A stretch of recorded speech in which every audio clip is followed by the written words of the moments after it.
الحق ليظهره على الدين كله ولو كره المشركون. أشهد أن لا إله إلا الله وأشهد أن محمدا رسول الله. اللهم صل على نبينا محمد وعلى آله وأصحابه أجمعين.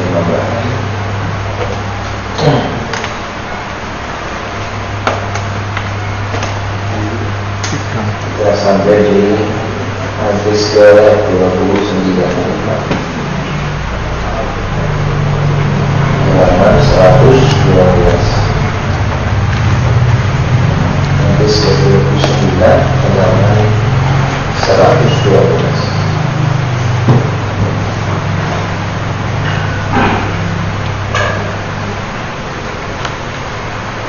Sabun paling ada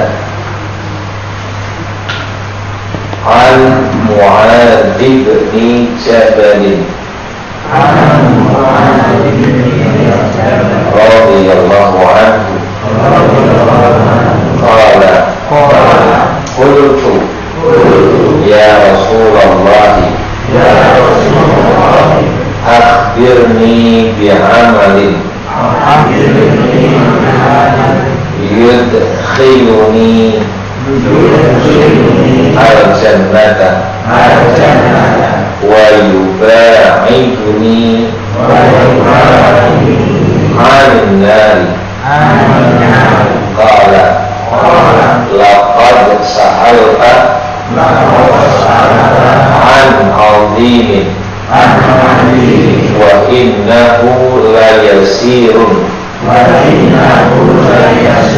ala man yassarallahu alaihi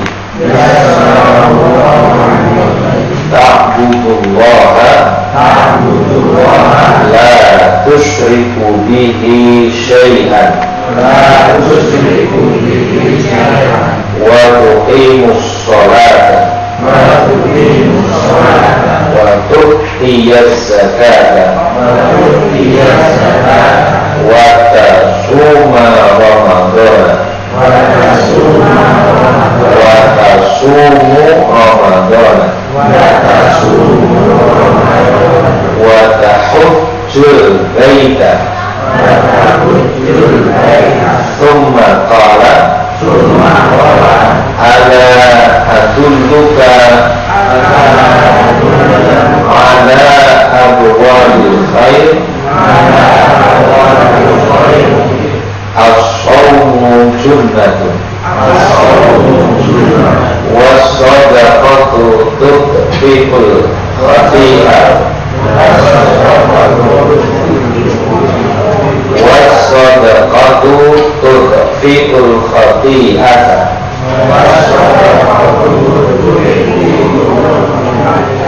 kama yudfi'u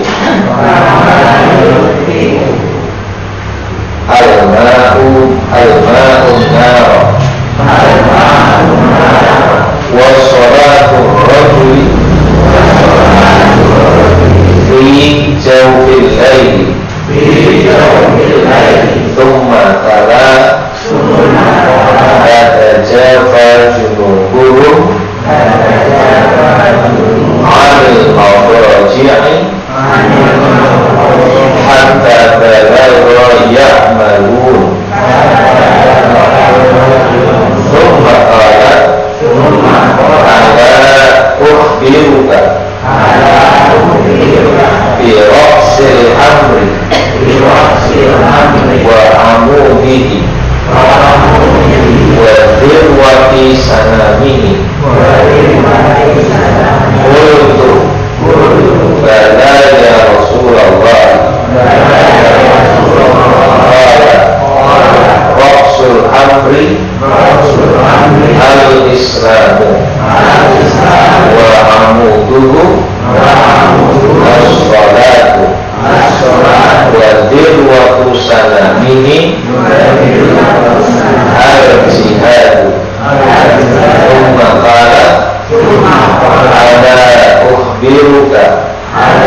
Fakalitka ummuka,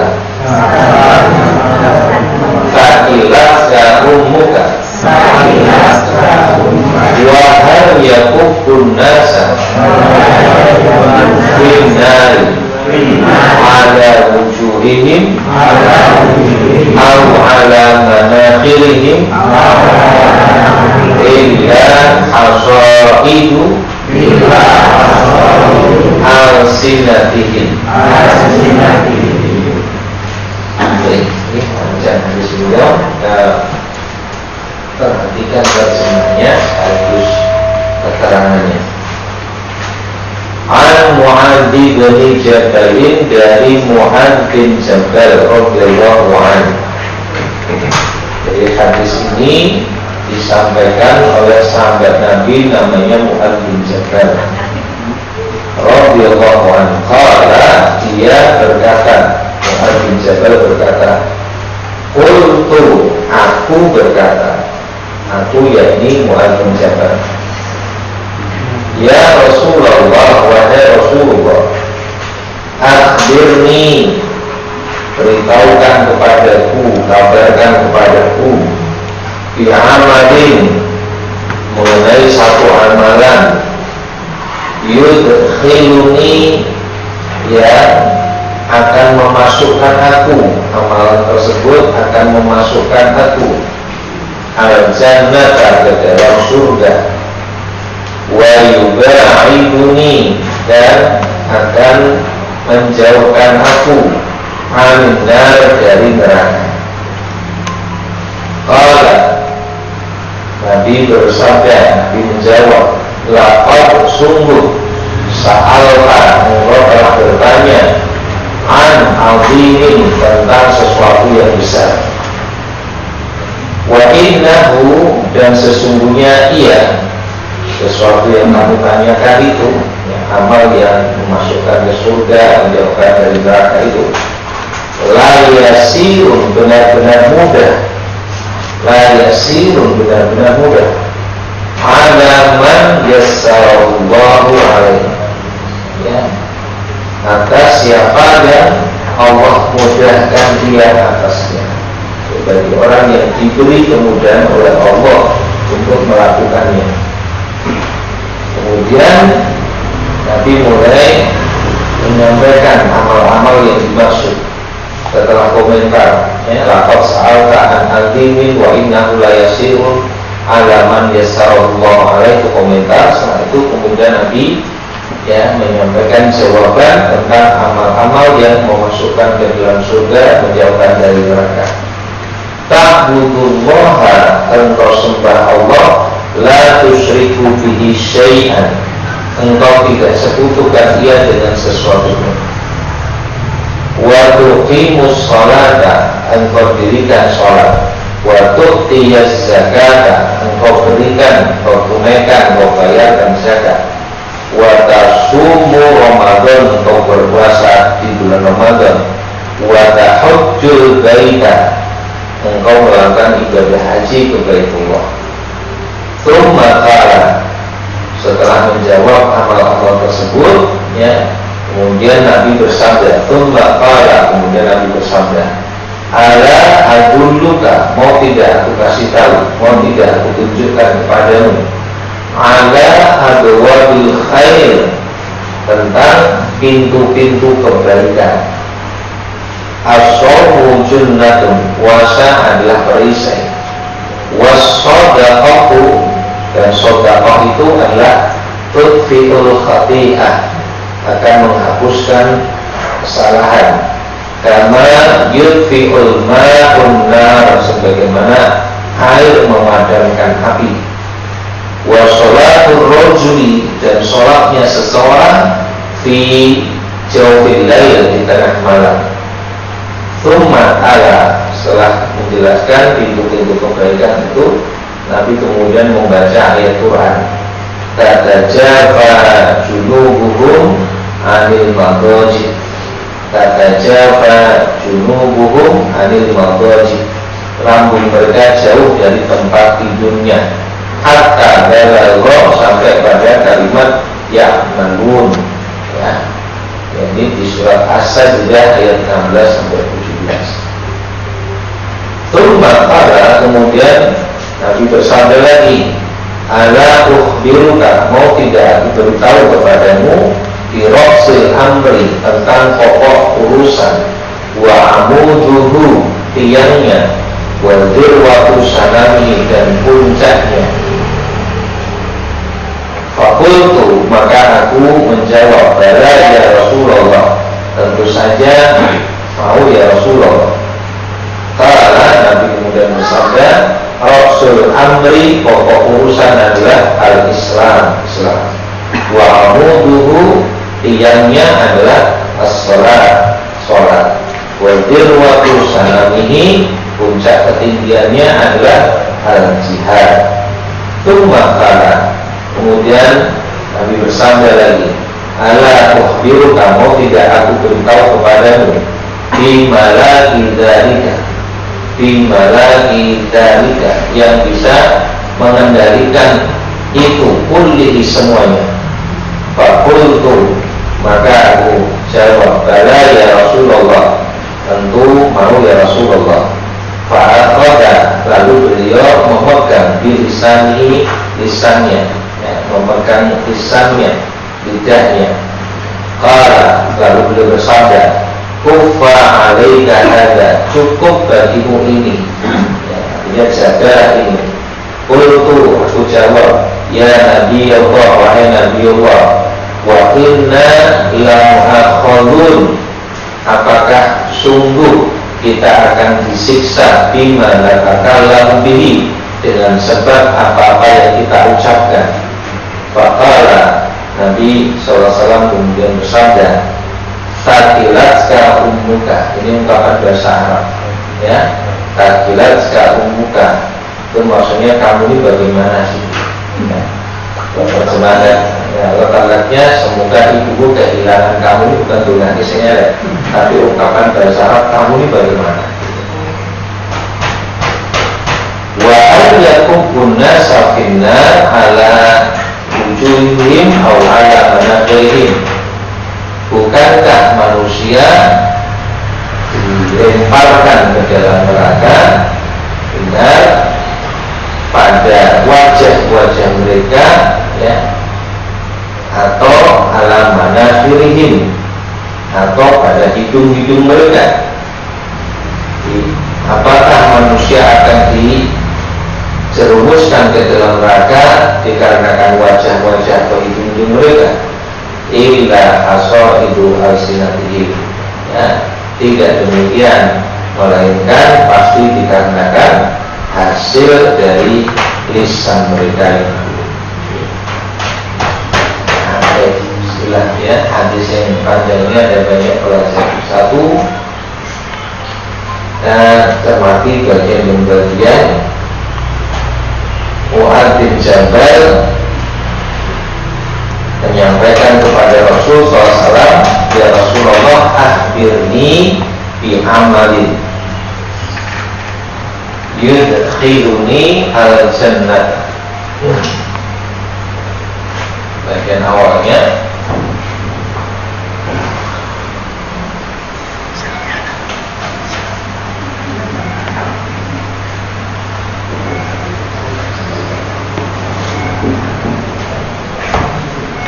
akhbirni bi amal,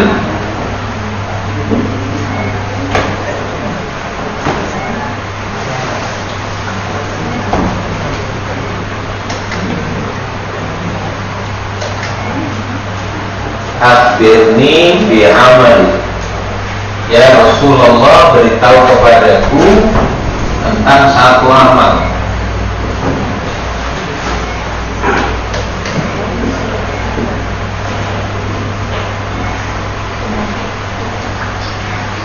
Akhbirni bi amalin, kabarkan kepadaku ada ini.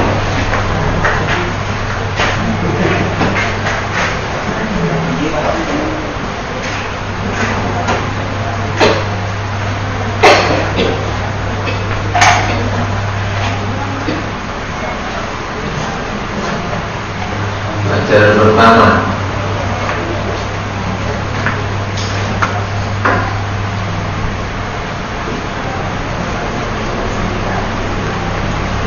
Semangat beramal. Banyak para ulama dalam memberikan keterangan tentang hadis ini berkomentar bahwa para sahabat itu sangat antusias untuk melakukan amal, sehingga dalam banyak kesempatan bertanya kepada Nabi tentang amal. Ya Rasulullah, akhirni bi amalin. Wahai Rasulullah, beritahu kepadaku tentang satu amal. Ya. Kenapa para sahabat ini banyak bertanya tentang masalah amal? Karena nilai seseorang yang didasarkan oleh amal yang dilakukan. Rugi atau beruntung berdasarkan amal yang dia lakukan di dalam waktu atau usia yang diberikan oleh Allah. Ini sangat dipahami oleh para sahabat. Dan kita ingatkan kembali surat Al-Asr, wal 'asri innal insana lafi khusri illal ladzina amanu wa 'amilus sholihat wa tawassaw bil haqq wa tawassaw bis sabr. Amanu wa 'amilu wa tawassaw.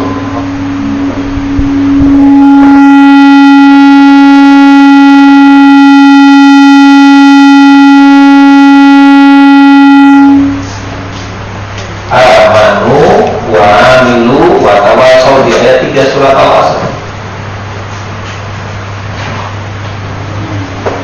Nah, ini semua menggunakan bentuk fi'il, kata kerja. Amanu bukan imanu, amilu bukan amalu, ya.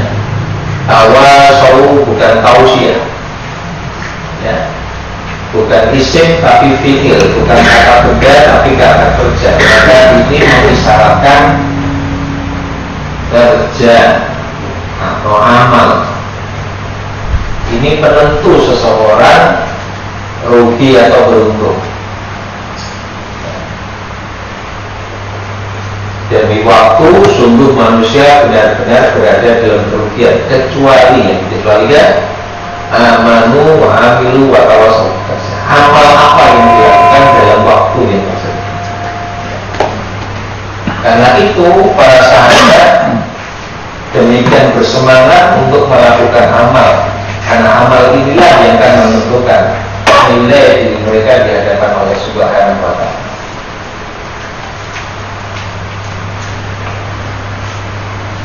Pernah kita sampaikan, sehingga para sahabat itu menjadi komunitas manusia yang produktif dalam waktu atau usia yang diberikan oleh Allah.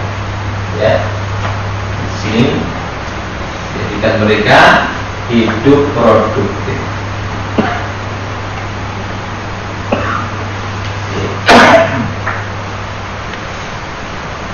Kurang-kurang tuh ya, kosong gitu,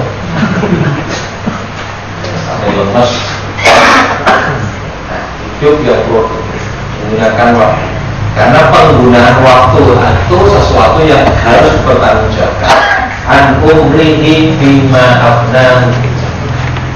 Satu hadis kan? An umrihi bima afnahu.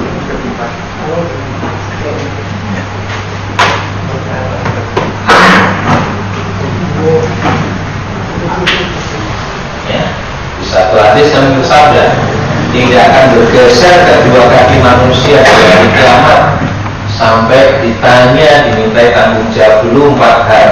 Satu diantaranya an umri, tentang umurnya. Tentang umurnya tidak ditanya umurmu berapa, enggak. Ya, tapi fima afnahu, digunakan untuk apa? Ya, di penggunaan waktu bukan banyaknya waktu. Nah, nilai seseorang berdasarkan penggunaan waktunya untuk amal apa, bukan seberapa banyak ya waktu yang diberikan kepadanya. Kemudian pada kalimat berikutnya, yudkhiluni,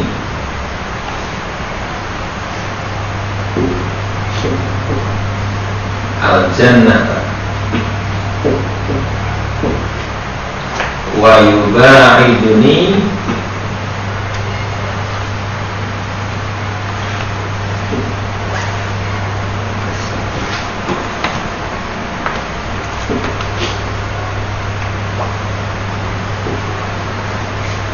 anillah.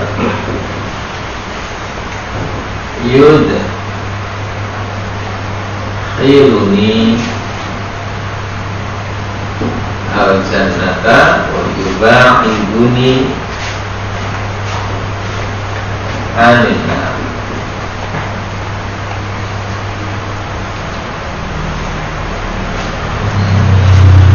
Satu amal yang memasukkan aku ke dalam surga, menjauhkan aku dari neraka.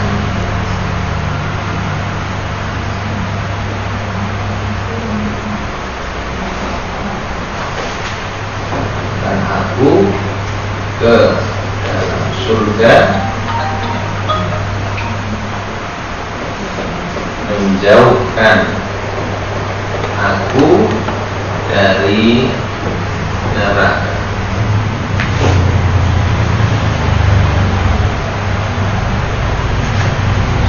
Neraka.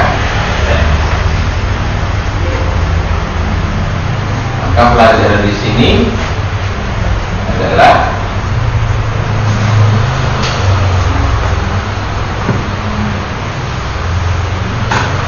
orientasi pada kehidupan akhirat.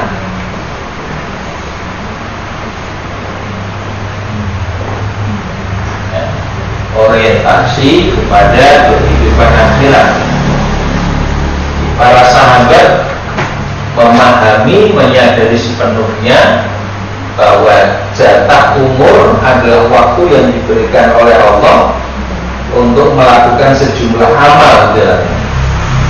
Sehingga dalam banyak kesempatan yang ditanyakan kepada Nabi tentang masalah amal, agar bisa mengisi waktu-waktunya dalam jatah umur itu dengan amalan-amalan. Nah, tapi amal apa? Amal yang memasukkannya ke dalam surga, menjauhkannya dari neraka.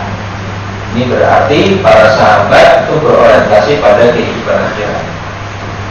Sadar karena kehidupan di dunia itu tidak selamanya, jatah usia itu sudah ditetapkan oleh Allah.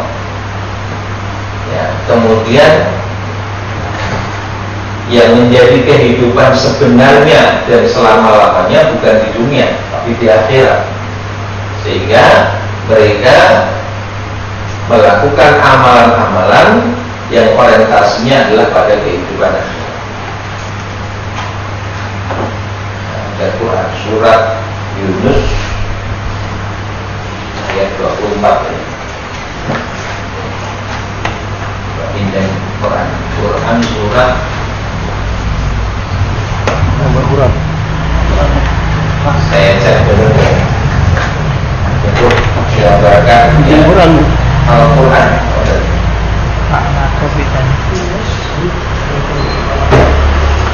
Saya cek dulu benar ya. Saya ingat saya di Yunus 24.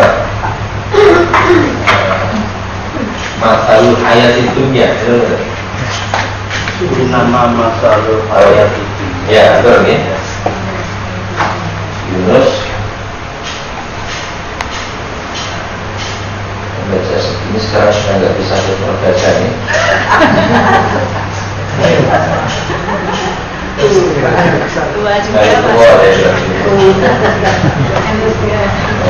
Di alumni junior.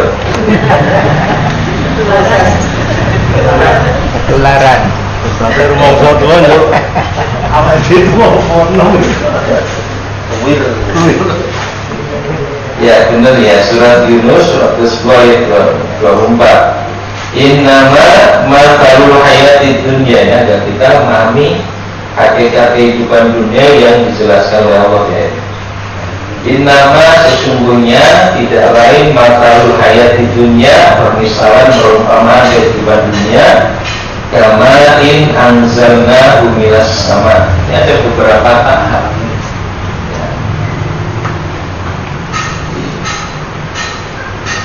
Hakikat kehidupan dunia di surat Yunus ayat 24 ya. Ini diilustrasikan, digambarkan. Ilustrasi penggambaran itu untuk membuat simplifikasi, penyederhanaan dari hakikat yang sebetulnya tidak sederhana, apa yang berbeda. Ada beberapa tahap. Satu, kama in anzalnahu minas sama, seperti air hujan yang kami turunkan dari langit. Air hujan diturunkan dari langit. Terus fahtalaqa bihi nabatul ardi.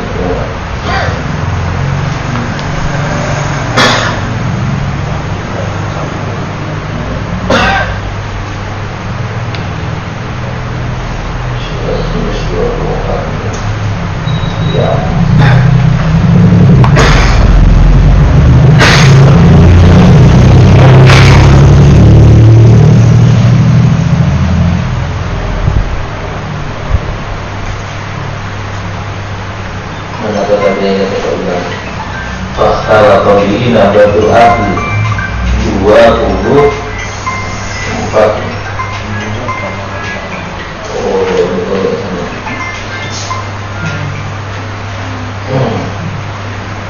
Fakhtalaqa bihi nabatul ardi.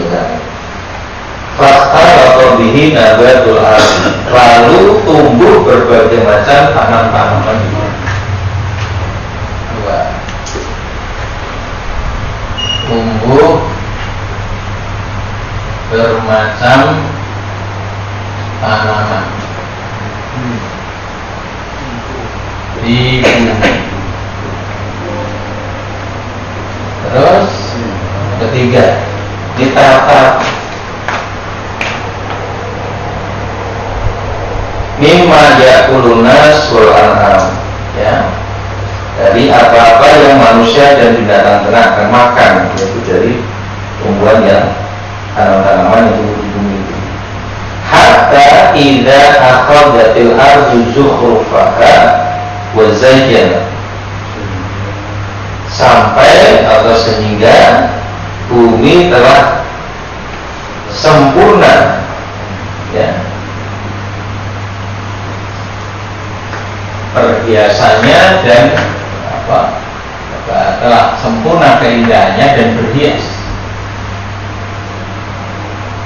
Bumi sempurna keindahannya dan berhias. Tahap ya, tahap awal air hujan turun, ya, kemudian diserap tanah, tumbuh berbagai macam tanaman, sempurna bumi dengan keindahan itu, wazayyana dan berhias. Berarti di sini ada andil manusia untuk nambah. Ini pada keindahan alam dengan seluruh kejadian semesta yang ditetapkan oleh Allah, kemudian berhias.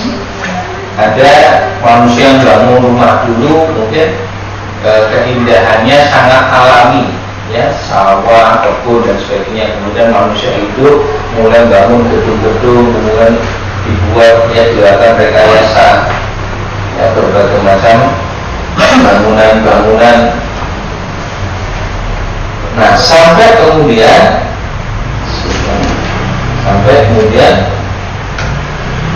wadarna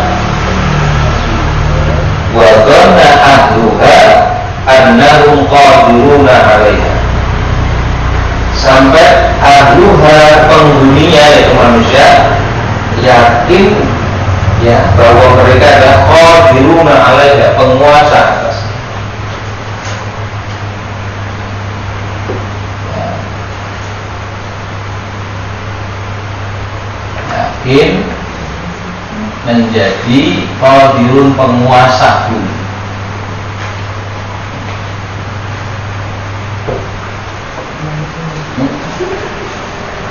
Sudah sampai pada tahap di mana merasa sebagai yang berkuasa, ya,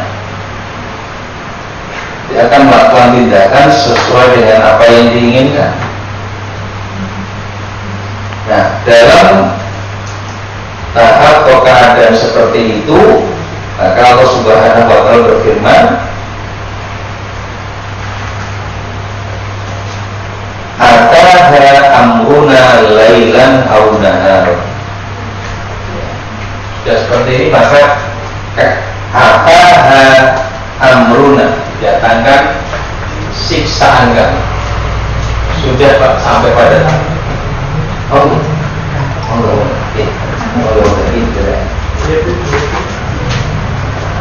yakin menjadi penguasa bumi, ya, kecenderungan tak kalah merasa sebagai penguasanya, maka dia akan bertindak sesuai dengan kemauannya.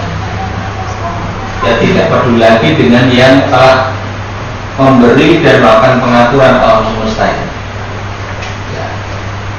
Penghuni bumi ini menjadi merasa qadiruna alaiha, ya, meyakini sebagai penguasa atas bumi.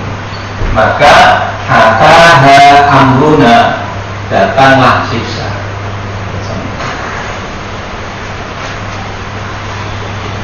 Datanglah azab. Lailan aw naharan, malam atau siang hari. Allah menggunakan malam atau siang untuk menjelaskan bahwa kedatangan azab ini secara tiba-tiba, ya, tidak diketahui pastinya. Bisa malam, bisa siang, Allah yang menentukan. Diungkapkan dengan malam atau siang untuk menjelaskan kedatangannya yang tiba-tiba tidak diduga oleh manusia.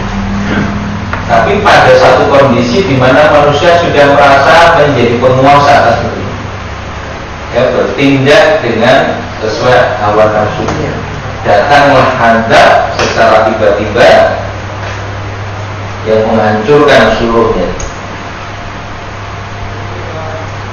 Faja'alnaha hasidan, lalu kami jadikan dia seperti telah disabit, ka'alam ta'adana bil ams, seolah-olah belum pernah tumbuh kemarin.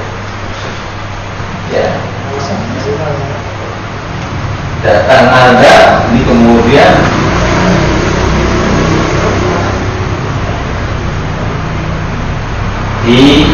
dihancurkan, dibinasakan, akan dilenyapkan, karena diungkap ka'alam ta'adana bil ams, seolah-olah belum pernah tumbuh kemarin.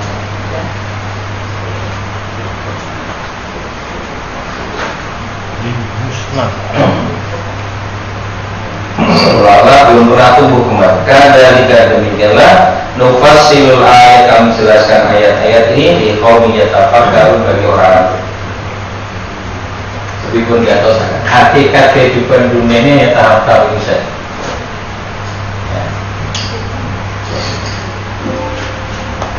Menungso niku boleh apa sampai para kabeh wis dilakoni, kabeh wis diduweni, kabeh wis dirasakne, sampai merasa sebagai sing duweni bumi. Ya, tidak merasa perlu lagi dengan aturan-aturan apapun, karena merasa sebagai pemiliknya, penguasa. Kalau sudah seperti itu, didatangkan azab yang menghancurkan semuanya.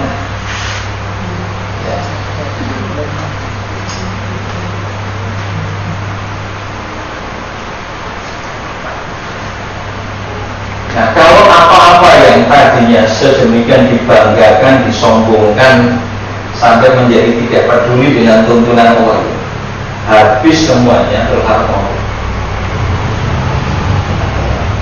Nah, pada akhirnya harus berorientasi pada kehidupan akhir. Ini sangat dipahami oleh para sahabat. Sehingga yang ditanyakan amal yang bisa menyelamatkan dan bahagiakan dia.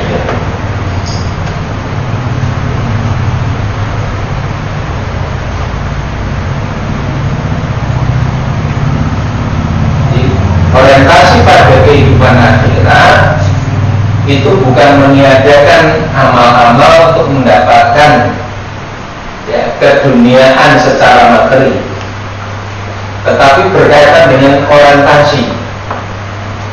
Podo-podo yang boleh duit itu apa sekomendi itu berbeda serta.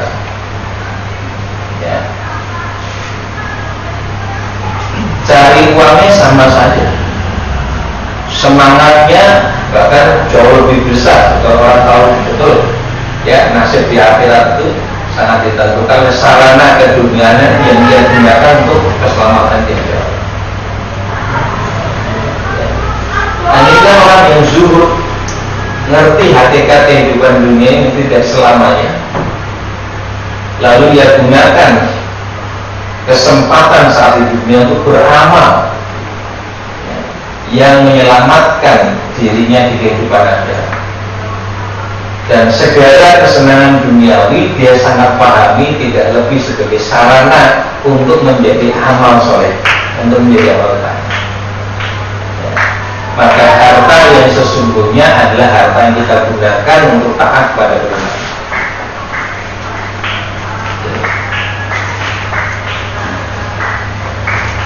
Maka yang disebut dengan harta kita itu mana? Persepsi banyak orang tentang hartanya adalah apa yang dia pegang, apa yang dia simpan, apa yang dia tabung. Benar? Ya. Padahal harta kita yang sesungguhnya yang kita pergunakan untuk melaksanakan perintah.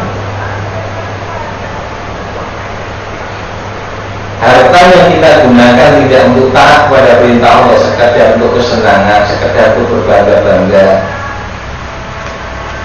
Nah, wujudnya panganan yang dari kotoran. Kalau wujudnya kain yang dari gombal, pokoknya telah biar dari kilo. Pada saatnya juga menjadi gombal.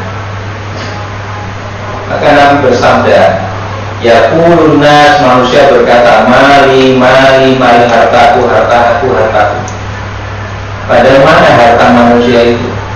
Selain apa yang dia makan lalu menjadi kotoran, selain apa yang dia kenakan lalu menjadi kain pusat, ya. Dan yang ketiga adalah apa yang dia infakkan, dan itu yang akan hilang.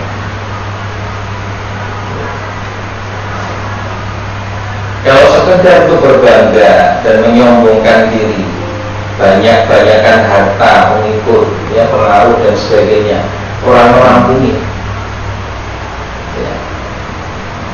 Manusia diberi 1 lembar emas ya. Dia akan minta 2 lembar, diberi 2 lembar, dia minta 3 lembar, sampai dia makan tanah ya, sampai mati baru kemudian berhenti.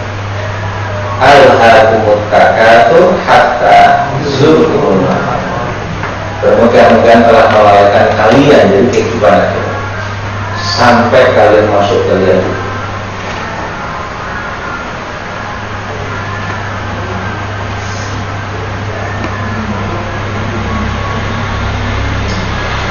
Setelah bertanya hal yang demikian, Nabi berikan komentar. Laqad sa'alta an adini, sungguh engkau telah bertanya tentang satu perkara yang besar. Amalan yang memasukkan ke surga, menjauhkan dari neraka. Nabi menyebut ini sesuatu yang besar. Besarnya sesuatu itu bisa dinilai berdasarkan balasan yang ia akan peroleh. Kalau balasannya itu besar, maka itu perkara yang besar ya. Kalau balasannya surga dan selamat dari neraka, tentu ini sesuatu yang sangat besar. Laqad sa'alta an azimi ya. Jadi menarik komentar Nabi terhadap orang yang bertanya. Beliau memberikan apresiasi positif tentang kualitas pertanyaan itu ya. Sehingga akan menambah kuatnya motivasi untuk mendapatkan jawaban yang dia tanyakan. Yang kamu tanyakan ini perkara yang besar, ini penting banget ya. innahu la yasirun, dan sesungguhnya ini benar-benar hal yang mudah, ala man yassarahullahu alaihi, bagi orang yang Allah berikan kemudahan kepadanya.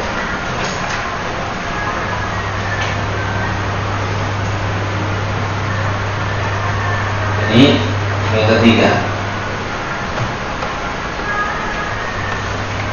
akhirat adalah perkara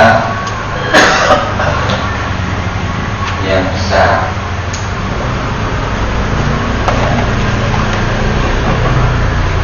Karena banyak orang menganggap besar itu masalah dunia.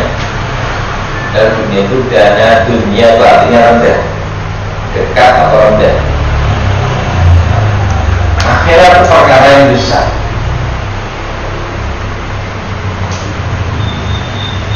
Yang keempat,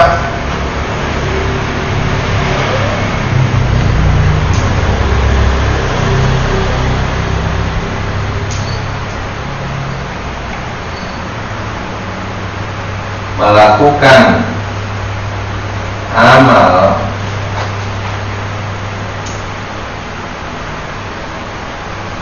yang besar, berat,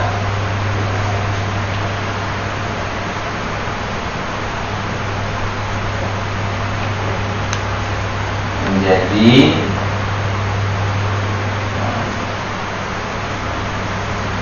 mudah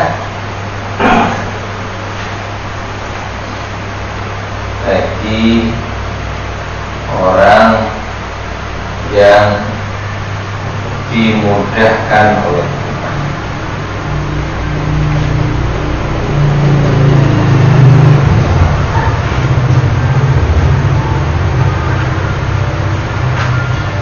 Nah, pertanyaan, siapa yang dimudahkan oleh Allah itu pada saat bukan tanpa sebab satu perkara yang berat itu menjadi ringan, satu perkara yang sulit itu menjadi mudah.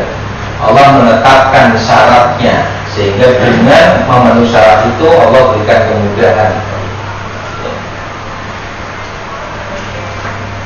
Wa innahu la yasirun, sesungguhnya ia amal itu adalah amal yang merupakan perkara besar tadi, benar-benar mudah. Ala man yassarahullahu alaihi, bagi orang yang dimudahkan oleh Allah.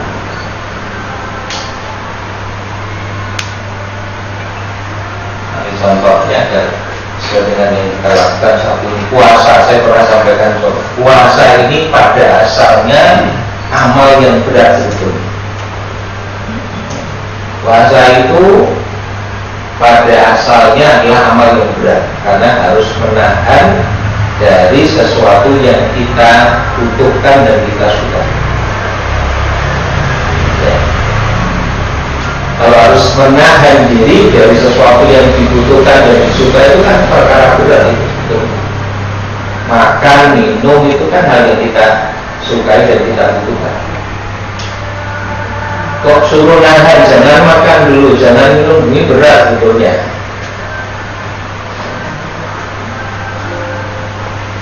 Tapi kenapa kemudian bisa sampai kemudian ringan dan mudah melakukannya?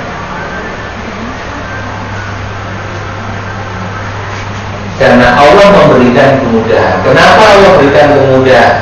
Karena syarat untuk mendapatkan kemudahan kita jalani. Apa syarat yang menjadikan Allah menghadirkan kemudahan itu? Iman dan kesungguhan untuk mentaati perintah. Ya. Di ayat 69 surat Al-Ankabut saya kutipkan ini. Kesungguhan, pengerahan segenap kemampuan kita untuk memperoleh keridhaan Allah. Ya. Itu akan menghadirkan petunjuk dan tuntunan Allah. Walladzina jahadu fina, dan orang-orang yang bersungguh-sungguh jahadu berjihad bersungguh-sungguh mengerahkan segenap kemampuannya fina, ya, pada jalan kami, yaitu untuk mendapatkan keridhaan kami.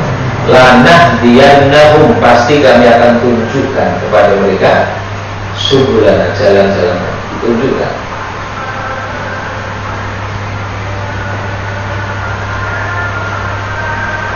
Takwa kepada Allah, tahu ini perintah kita laksanakan, walaupun berat ya melakukannya, tapi ada kesungguhan mengerjakannya, maka menjadi sebab Allah Subhanahu wa Ta'ala akan membimbing, mengajari. Ayat 282 Al-Baqarah, wa taqullah wa yu'allimukumullah, bertakwalah kepada Allah maka Allah yang akan mengajari.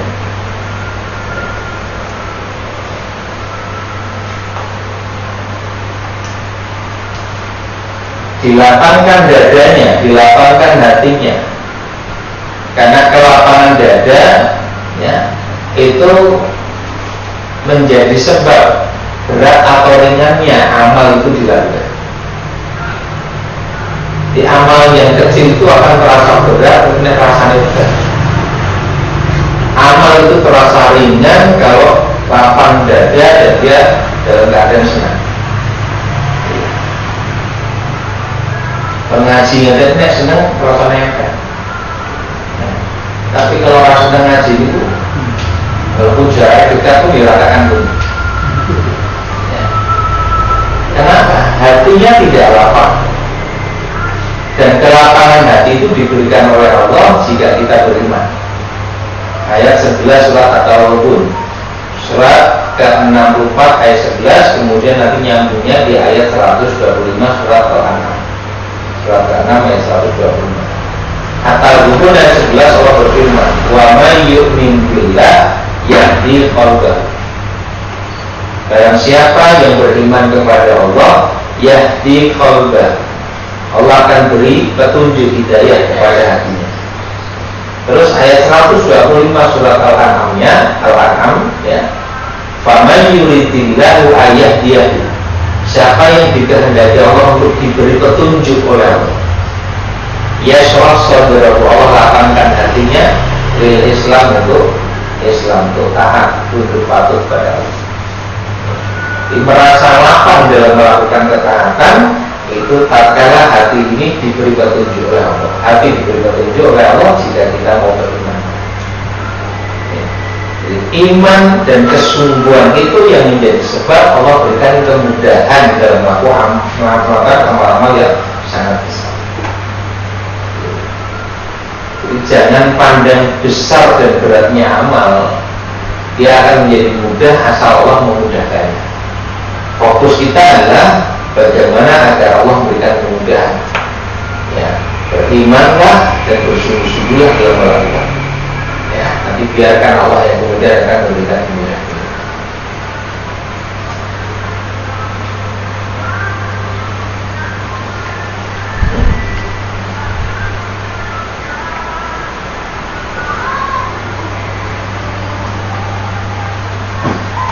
Ya, setelah itu Nabi SAW kemudian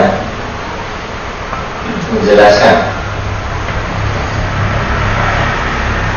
ringkasannya itu. Amal yang ditanyakan oleh Mu'adz bin Jabal dijawab oleh Nabi dengan kelima rukun Islam.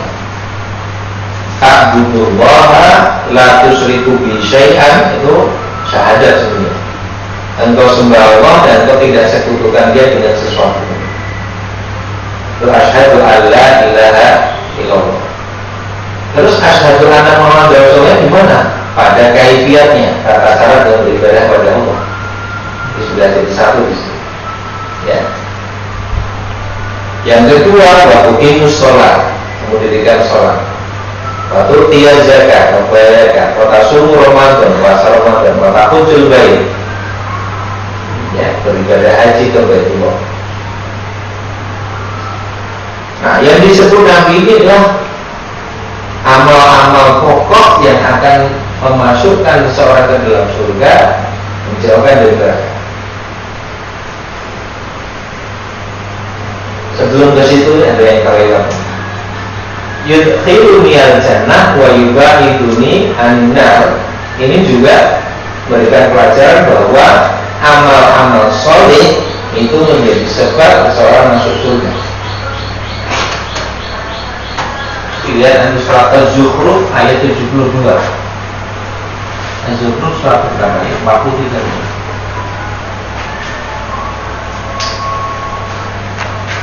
Az-Zukhruf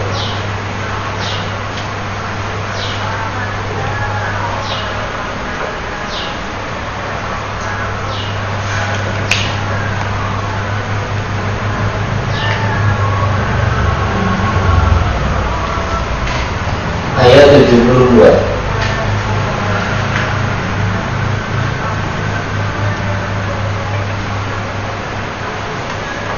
Wa tilkal jannah, dan itulah surga allati urithumuha, yang diwariskan bima kuntum ta'malun, disebabkan apa-apa yang kalian kerjakan.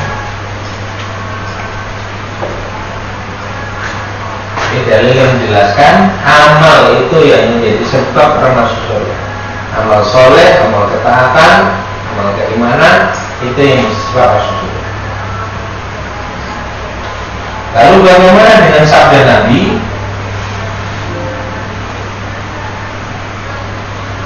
Lan yadkhula al-jannata ahadun minkum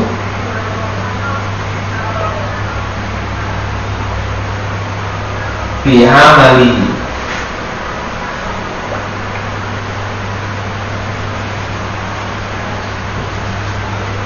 Nabi bersabda, la yadkhulal jannah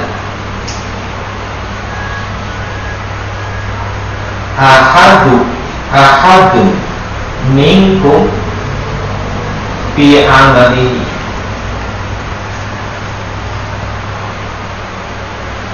Seseorang dari kalian tidak akan masuk surga dengan amalnya.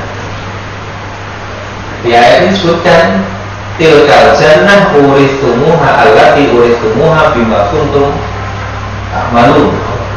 Itulah surga yang diwariskan kepada kalian disebabkan amal-amal yang kalian kerjakan. Di sini disebutkan amal menjadi sebab kalian masuk surga. Di ayat ini mengatakan seseorang dari kalian tidaklah masuk surga karena amal. Ya. Kalimat setelahnya tetapi walakin birahmatillah, tetapi dengan rahmat Allah.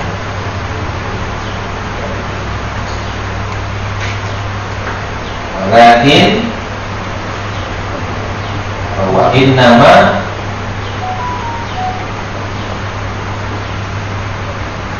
birahmatin minallah. Innama birahmatin minallah. Tidak lain kalian masuk surga adalah karena rahmat dari Allah. Saya baca keterangan di kitab Jami'ul Ulum wal Hikam Ibnu Rajab Al-Hambali menjelaskan tidak mungkin Nabi bersabda dengan sesuatu yang kontradiktif berkenaan dengan Quran. Sehingga ini perlu penjelasan apa yang dimaksud pada hadis ini, bahwa seseorang dari kalian tidak masuk surga karena amalnya. Sedangkan Allah berfirman, itulah surga yang diwariskan pada kalian disebabkan amal-amal yang kalian kerjakan.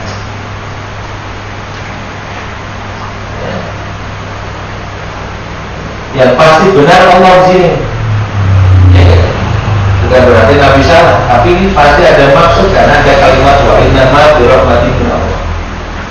Maka Ibnu Rajab Al-Hambali menjelaskan, yang dimaksud di sini adalah semata-mata amal. Kalian masuk surga tidak karena semata-mata amal, ya, tetapi karena rahmat Allah. Maksudnya apa? Amal yang dirahmati oleh Allah. tidak bertentangan dengan ayat ini. Amal yang menjadi sebab masuk surga adalah amal yang dirahmati oleh Allah.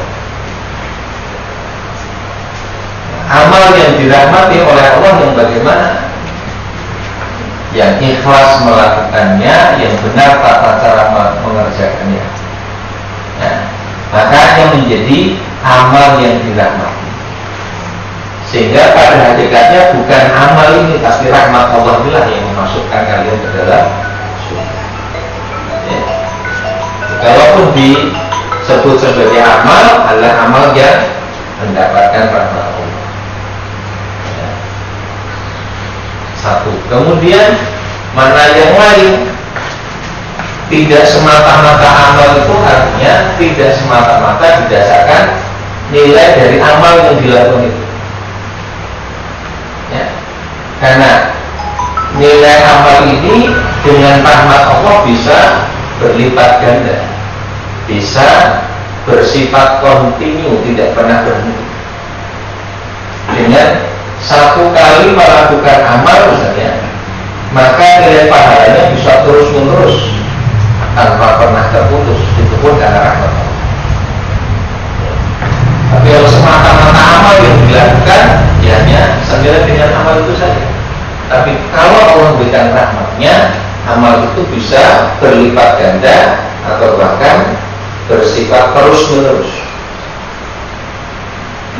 Contohnya, ada orang yang mengerjakan sholat, dua orang. Satu orang usianya masih muda, badannya kuat, ya fisiknya kuat. Orang yang kedua ini usianya sudah sepuh, fisiknya sudah lemah. Alumni junior. Alumni junior. Ya. Nah, keduanya melakukan sholat yang sama. Pengennya memperlama berdiri dalam sholat. Pengennya membaca ayat yang panjang-panjang. Yang muda ini kuat, jelas fisiknya masih kuat. Yang tua ini sudah luar biasa susah payahnya untuk berdiri. Untuk berdiri saja sudah luar biasa. Apalagi harus bertahan lama. Meskipun nanti lamanya berdiri sama dengan yang muda itu, pasti pahalanya berbeda. Gimana? Pasti berbeda. Bagi yang muda ini, dia tidak terlalu payah melakukannya. Bagi yang tua, luar biasa kepayahnya dia rasakan.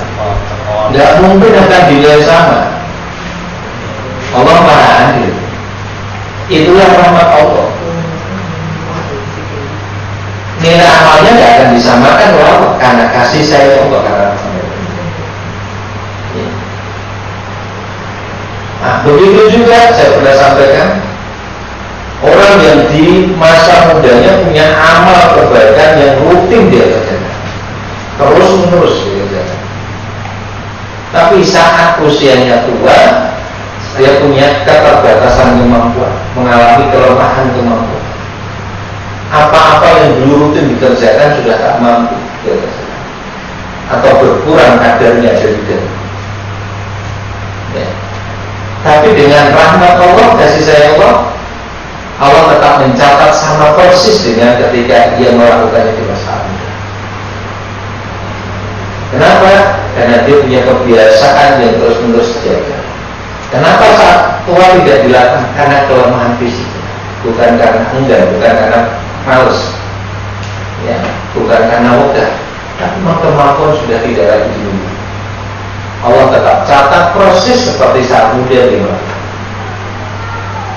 Nah, ini dijelaskan diangkat dalam tafsir Al-Azhar, dalam tafsir surat At-Tin itu, illal ladzina amanu wa 'amilus sholihati falahum ajrun ghairu mamnun. Dia menjelaskan itu. Siapa yang di kala mudanya punya amalan rutin, dia jaga betul amal rutin itu, tapi saat sudah sepuh, kondisi fisiknya lemah, tidak mampu lagi menjaganya, Allah tetap mencatat dia mengerjakan. Walaupun pamannya juga mengerjakan, tapi dia tetap dapat pahala persis bagaimana saat muda ini. Itulah Allah. Jadi makna hadis Nabi ini, masuk surga tidak semata-mata karena amalnya, tetapi karena rahmat Allah Subhanahu wa Ta'ala. Tidak bertentangan dengan ayat itu.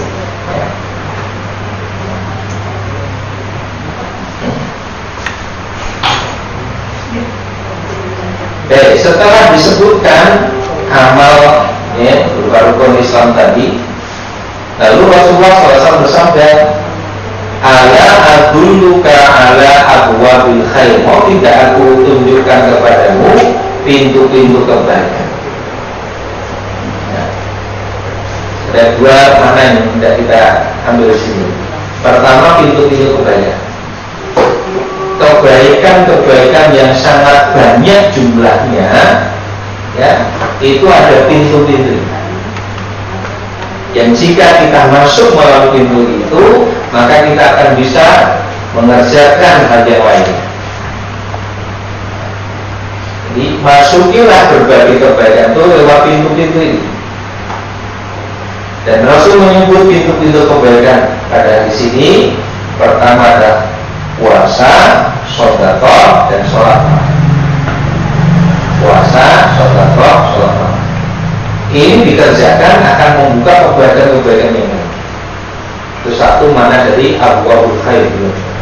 Yang kedua, yang disebut oleh Nabi di sini puasa, sholat, ini tentu saja puasa yang sunnah, sholat yang sunnah. Kenapa dipahami demikian? Karena yang wajib sudah disebut pada kalimat sebelumnya, yang rukun Islam tadi. Wa tuqimus sholat, wa tasumu Ramadan. Di puasa yang disebut pada bagian berikutnya, yang disebut oleh Nabi sebagai pintu-pintu kebaikan adalah puasa sunnah, sholatnya adalah sholat sunnah. Dan ini mengisyaratkan anjuran agar kita tidak mencukupkan dengan hal-hal yang wajib. Nah, karena ini konteks pertanyaan tentang amal, hal yang pokok dan wajib sudah diberitahukan, tapi Nabi kemudian nambahi keterangan, ya, yang juga merupakan amal-amal, ya, amal-amal ini berderajat sunnah. Maka isyarat yang disampaikan adalah jangan mencukupkan hanya dengan kewajiban, tapi tambahi dengan amal. Ya. Nah, kemudian sembari menyebutkan amal-amal sunnah yang merupakan pintu-pintu kebaikan ini, Nabi menyebut keutamaan atau fungsi dari amal-amal ini. Pertama adalah puasa. As-shawmu junnah. Puasa adalah perisai. Ya. Perisai itu punya fungsi untuk melindungi diri dari bahaya yang bisa mencelakai itu. Ya. Maka tubuh rohani kita pun membutuhkan perisai yang bisa mencelakai rohani kita. Apa yang bisa mencelakai rohani kita? Dosa-dosa dan maksiat-maksiat. Maka perisainya adalah puasa. Jadi, sebagaimana perisai secara fisik itu kita butuhkan untuk melindungi tubuh fisik kita dari hal-hal yang mencelakai, mungkin pedang, senjata dan sebagainya, maka tubuh rohani kita pun membutuhkan perisai yang memberikan perlindungan dari, ya, dosa-dosa, maksiat dan sebagainya yang bisa mencelakai, ya, tubuh rohani atau itu di dunia. Di akhirat, kata para ulama, puasa ini juga berfungsi sebagai perisai dari apa? Dari api neraka. Maka siapa yang tidak memiliki perisai, dia tidak akan terlindungi. Di dunia dia tidak akan terlindungi dari serangan dosa dan kemaksiatan. Di akhirat dia tidak akan terlindungi dari, ya, api neraka yang akan membakar dia. Yang kedua, was-shadaqatu tudfi'ul khati'ah. Yang kedua adalah sedekah. Yang diungkap keutamaannya ini adalah menghapuskan dosa-dosa, kama yudfi'ul ma'an-nar, sebagaimana air memadamkan api. Ya. maka sedekah itu diantara fungsi dan keutamaannya menghapuskan dosa-dosa.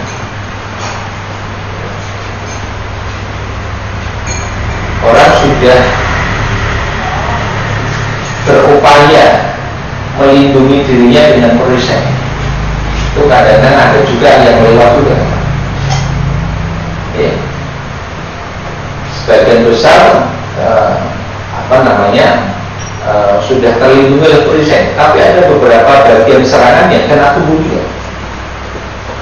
Maka kemudian dibutuhkan upaya untuk mengatasi sedekah. Dosa-dosa atau kejahatan juga, maka sedekah yang kemudian akan menghapuskan. Ya. Kemudian wasolatul rajuli fi jawfil lail, dan sholatnya seseorang di tengah malam. Ya, sholatnya seseorang di tengah malam. Ini pun menjadi pintu kebaikan yang darinya akan banyak kebaikan-kebaikan lain kita bisa lakukan. Dan dalam konteks dosa dan kesalahan tadi, sholat malam ini juga menjadi sebab Allah mengampuni dosa-dosa.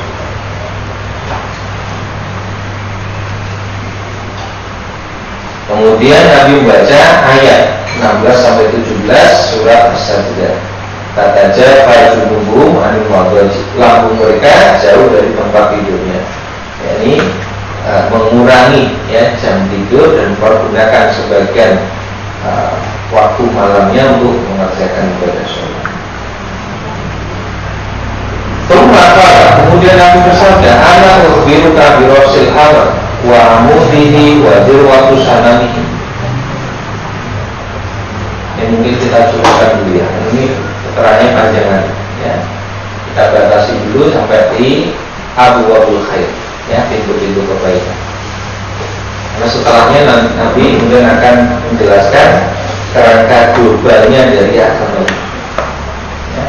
Jadi mulai dari sesuatu yang rinci detail untuk masuk pada kerangka umumnya. Jadi kalau dipahami indah sekali karena Nabi mengungkap penjelasan dengan sangat sistematis. Jadi amalan praktis itu kemudian ditarik kepada satu bangunan Islam. Ya. Kerangka bangunannya itu kemudian akan dijelaskan oleh Nabi Sallallahu Alaihi Wasallam. Allahu a'lam bishawab. Sekiranya ada yang mau ditanyakan ditambahkan. Saya. Ini menarik.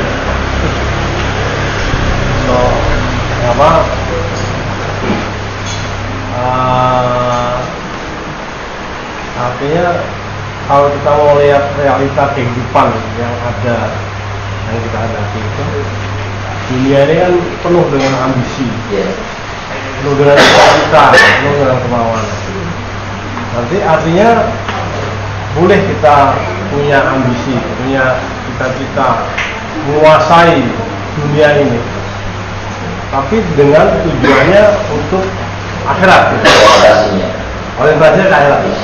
Ya, misalnya dengan saya menguasai dunia, saya akan bisa menghantam para kafirun dan sebagainya. Boleh gitu ya? Boleh. Karena ini kan dalam kehidupan yang detail. Misalnya orang tua terhadap anak, besok besar mau jadi apa? Jadi dokter, jadi insinyur, jadi jenderal, jadi presiden gitu. Tetap dasarnya adalah akhirat. Kalau nggak boleh, kenapa Nabi melakukan perluasan wilayah? Kalau sudah mulai di Madinah, selesai harus berhenti aja kan? Kenapa Nabi harus memperluas wilayah Islam ke tempat-tempat lain? Ya, agar semakin banyak orang beriman. Dan itu butuh kekuatan, butuh power. Ya. Jadi diupayakan kekuasaan itu didapatkan untuk menegakkan kebenaran. Ya, dikumpulkan harta yang banyak untuk membiayai perjuangan. Maka silakan, harus pada punya organisasi sangat kuat. Cuma untuk berorientasi pada akhiratnya yang tidak mudah. Ini yang sulit di situ. Iya. Ya. Harus paham hakikat dunia. Kalau nggak paham hakikat dunia, dianggapnya dunia ini segala-galanya, organisasinya dunia, orientasinya dunia. Kalau dengan dunianya. iya, kalau ngerti hakikat dunia, hakikat akhirat, dia akan orientasikan pada rugi untuk dunia ini. Sebanyak apa harta yang bisa dia kumpulkan, pada akhirnya hancur, ya lenyap.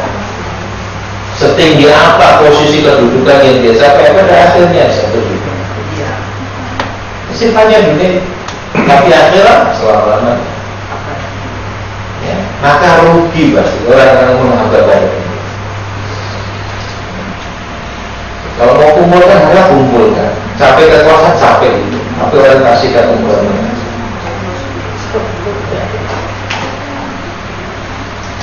Itu dengan cara yang benar. Iya, Ya kan? sih. Kalau orientasi akhirat itu ya caranya. Caranya benar. Ya, iya.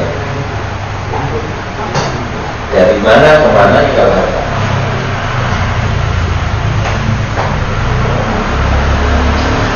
Berarti kalau sesama muslim Iya.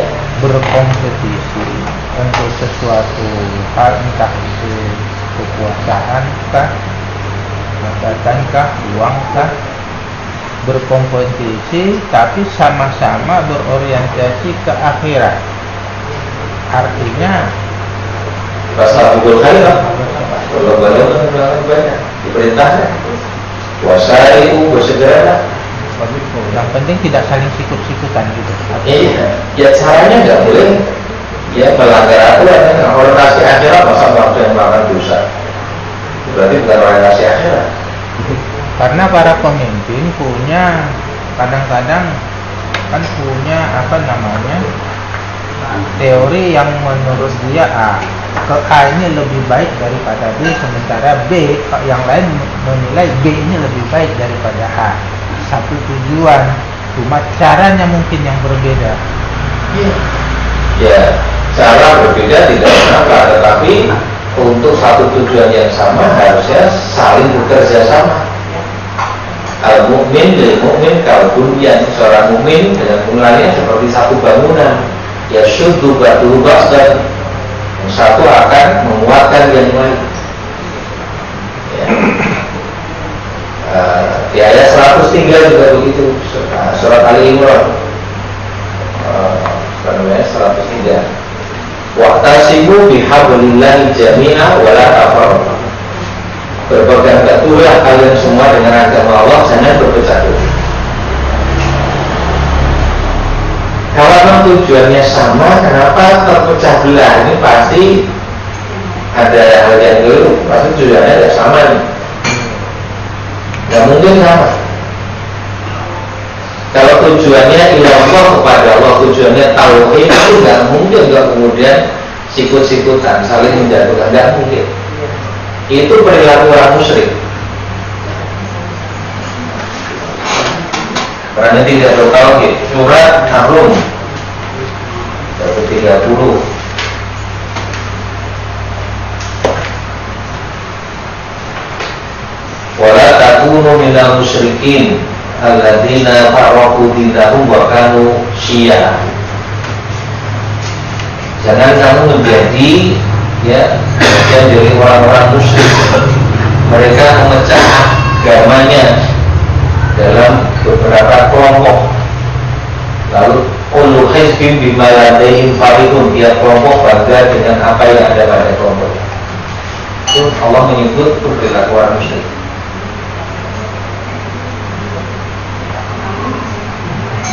Ya, berapa ya? Surat Ar-Rum 33.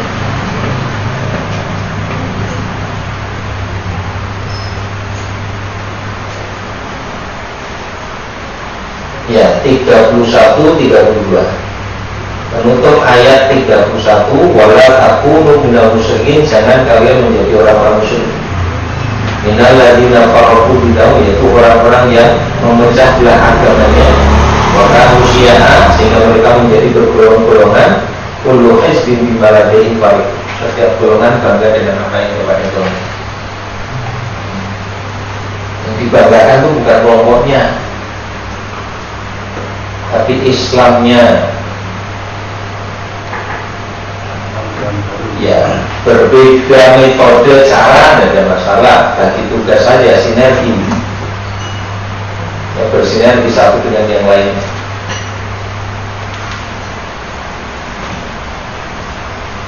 Jadi bibit perpecahan di umat Islam itu terjadi pada saat ketika Akidahnya pasti nggak beres. Khalifah Tidak tahu itu. umum. Ya, ya itu karena apa namanya, ujian dunia itu, kekuasaan harga dan itu. Dulu kita pernah belajar di sini. Orang berbuat salah, berbuat dosa, kalau bukan faktor ini ya hawa nafsu. Hawa nafsu itu judulnya kali kesenangan dunia. Ilmunya punya luar biasa, kedalaman ilmunya, keluasan-luasannya, kok tetap saja ini raih akur ini. Nah, ini hawa nafsu pasti. Ya.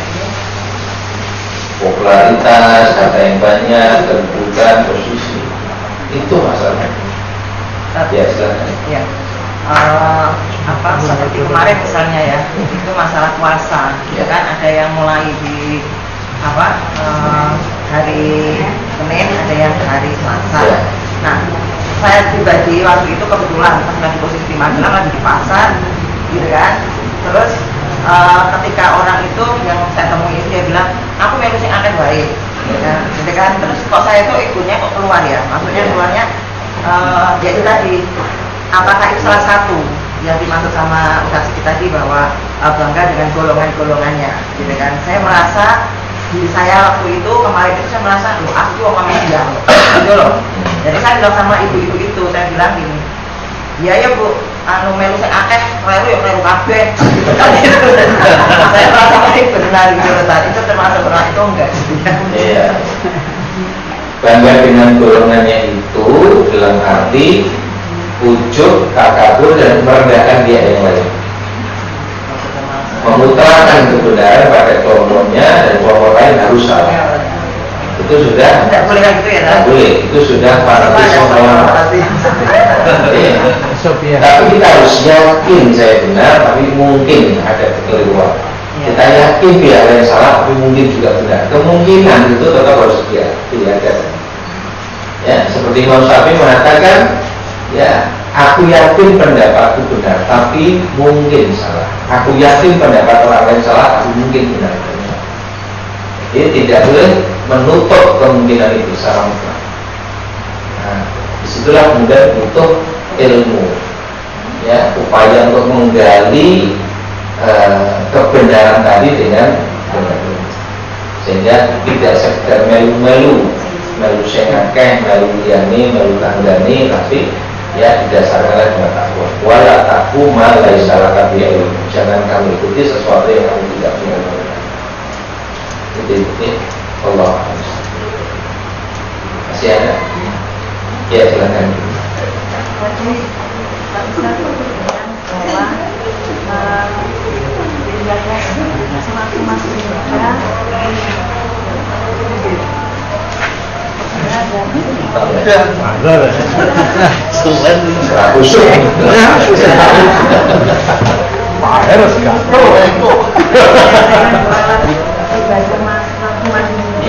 segerakan bukan puasa. Beribadah ketika masih muda tadi, ketika sudah sepuh, sudah tak kuat. ya tadi kan